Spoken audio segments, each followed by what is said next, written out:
All right, everybody, it's Nick Atkin here. I'm on Sportskeeda MMA. I'm with the boss man, one championship chairman and CEO, Chatri Sityodtong. It's been a while since we had a chat, Chatri. I always love it. How are you doing, first of all? Good, man. How you doing, Nick? Always good to see you. Yeah, always good to see you too. We got to dive right into it because you're a busy man today, and there's so many topics I want to get to. First of all, I guess we just got to go straight into last weekend's big show, One Fight Night 22. A lot of drama.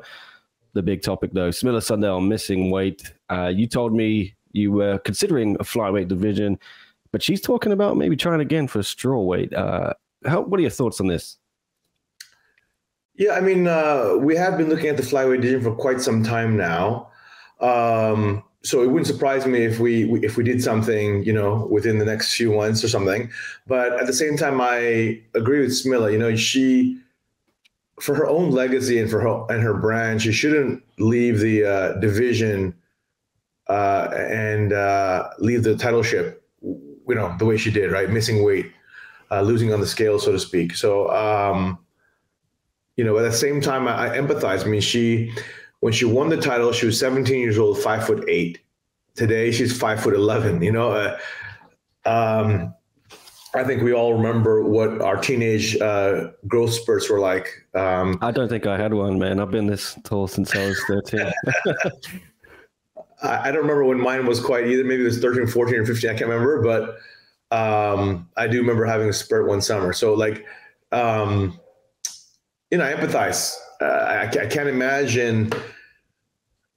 I think she was born to be, a world champion. I mean, I can't imagine being 17 years old, on the largest stage of martial arts in the world and, growing into 19 and still maintain the same weight and then missing weight in front of the whole world.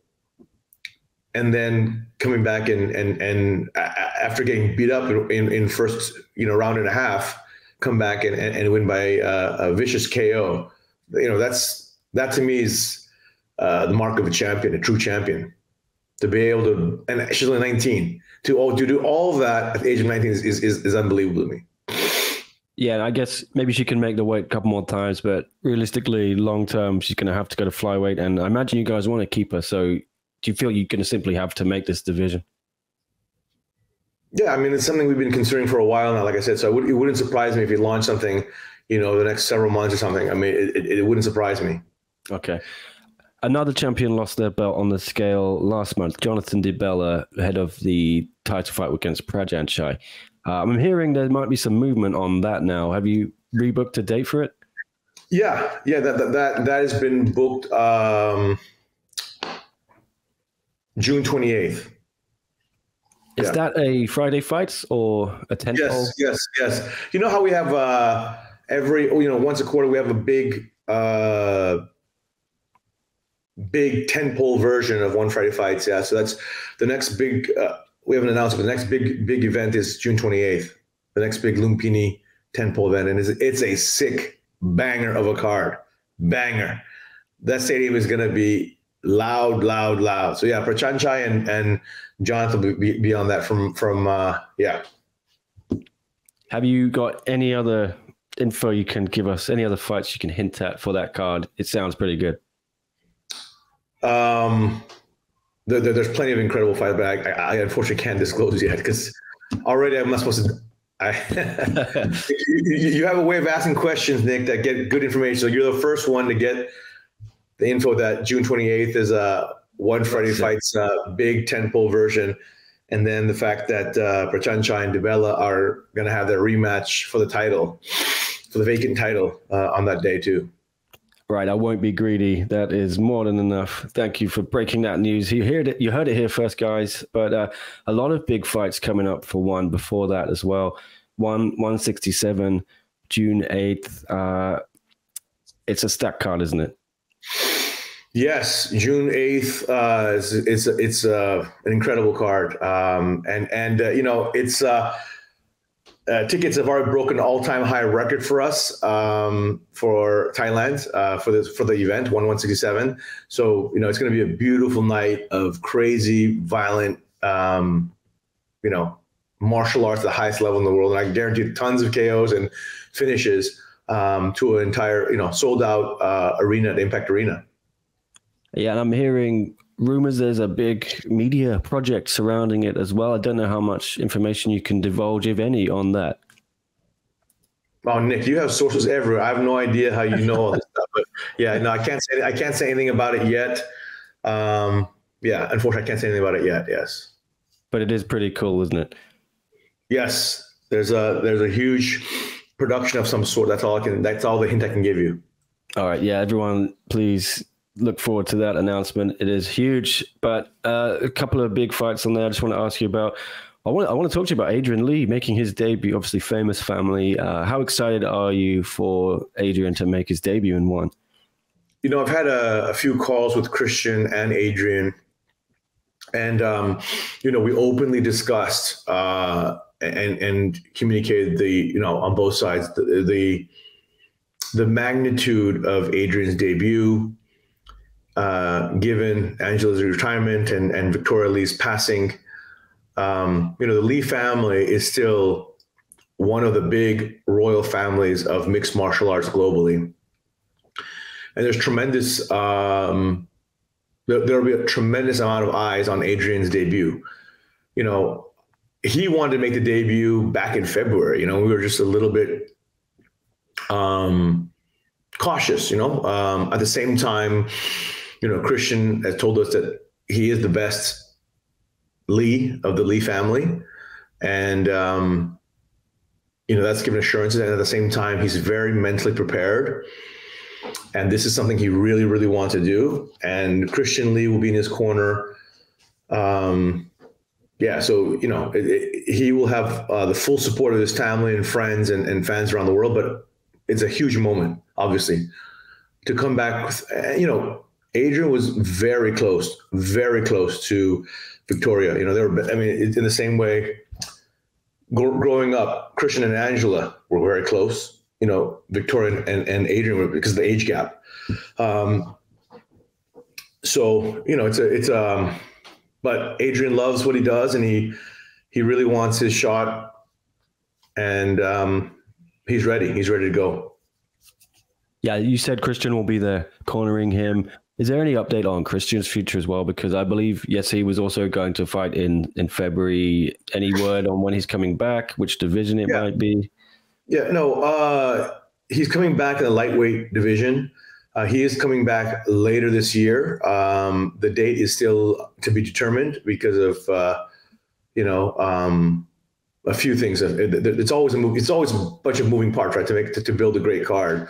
So, but he's 100% coming back this year. And is it still likely to be Singapore? Because I think he was earmarked for that card in February. Or do you have an update on when one might be going back to Singapore? I think in the next there's so many events. I can't get my dates right, but I think we're going to announce another U.S. event in the next few weeks. We're going to announce another Tokyo event in the next few weeks as well, and Christian will feature on the. I believe, again, there's so many moving parts. He'll be featured on American soil. So there will be 3 American cards this year. Is that what you're saying? No, I said, maybe I didn't say it right. Sorry, I didn't communicate it. In a few weeks, we're going to announce another Tokyo event. Yeah, another Japan event, and then after that, we're going to announce another U.S. event for this year. Yeah. So Denver, Atlanta, and then is that you're saying there's a third one? Sorry, no. So let me rewind. Atlanta is the one we just haven't announced the dates, right? Oh, okay. Yeah. Gotcha. I think you're ahead of the curve. I don't think we've formally announced Atlanta yet. Okay, got you. All right.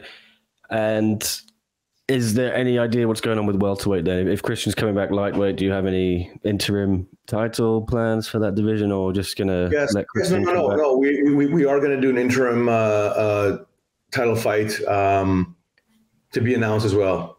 We have 2 contenders in mind that we want to put that together. Yeah, but yeah, obviously,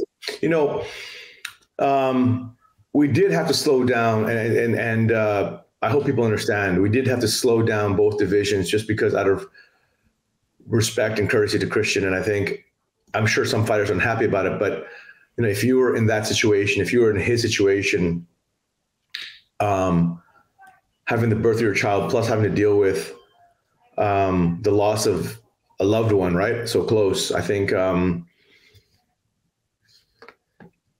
I think we did the right thing by the Lee family, by give them space and time and let them come back, or in Adrian's case, let him debut when he wanted to, and then let Christian come back when he's ready. All right. Well, look forward to Christian's comeback as well. Can't wait to see Adrian in action too. How about these US cards, though? I hear it's trending pretty well for Denver with the tickets and everything. You must be excited to be going back into a much bigger arena as well, the Ball Arena. Yeah, we're going. I mean, last year we went to. We were also in Denver, but we were in the first Bank Arena, which is about 7,000 seater, and then Ball Arena is about a 20,000 seater. It's at the home of Denver Nuggets, and we are right now about a little over a half sold.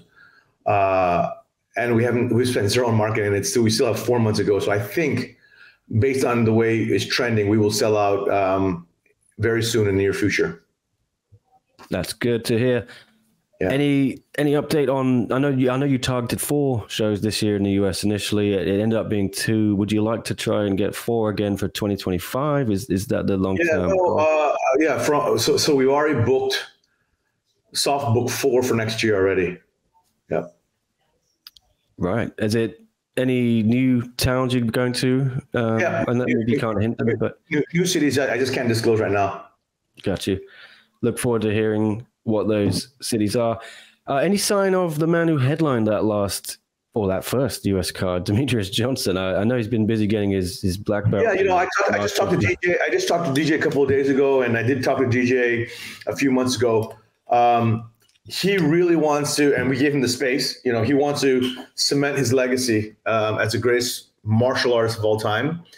And obviously, he and I had a talk. Maybe it was 6 months ago that hey, Chatri, I really want to focus on trying to win some world titles in the gi, in Brazilian Jiu-Jitsu. We're not going to force him to fight if he wants it. So we said, yeah, of course you can.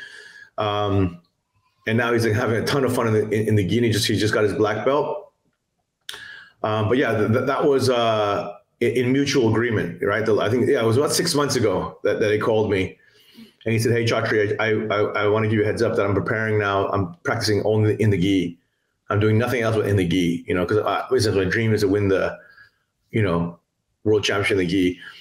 And man, think about his accolades, his credentials, And now he potentially would want to fight a boxing with Manny Pacquiao or whoever. I mean, he's a legend, but he truly is the GOAT, the GOAT. There's only one GOAT. And look at his accomplishments all over the world and against a wide variety of a wide range of rule sets, right? And then to do it again in the gis, he's unbelievable. Yeah, you mentioned the Manny Pacquiao boxing idea. Is there a chance we may see an interim title or something if DJ's not going to commit yet to coming back, or has he given you his word? Yeah, I'll be back eventually, so you're not going to rush into any interim. You'll have to ask DJ that. I really don't know. I talked to him a couple of days ago, but. It's really on his timeline, but yeah, of course, again, we don't want to hold up the division. So let's see what DJ decides is the next step and we'll go from there. But the ball right now is in DJ's court. I guess he's earned that right. He is the GOAT. Yeah. Another guy who we're not going to see for a while, another champion in one, strawweight champ, Joshua Pasio, out injured with the ACL. I believe Joshua has had surgery, right? I believe, or is about to get surgery. Does that open up a possibility for an interim belt there at strawweight? Yes, for sure. Definitely. Okay. I mean, under certain kinds of injury, it's very easy to do, right? Yeah. Yeah, I imagine Jared may be in the mix for that. Yeah, sure. All right, good to see. Would you presumably Jared maybe wins the interim belt. Would you like to do a title unification fight in Manila? When are we going back to Manila? It's been a while, right? Yes, it's been a while. I always love Manila. I love the Filipino fans. It's crazy there whenever we go. It's not on the cards for this year, but let's see. When Joshua's ready to go, I think we could pack Moa in a huge way, and the whole country would be watching that fight because of the history between Jared and Joshua. And another big territory I'm interested in seeing one go to the UK. Is that on your mind still? I know the Sky Sports deal's been going well and getting a lot of buzz there and reaction. Are you actively looking into maybe holding your first card there?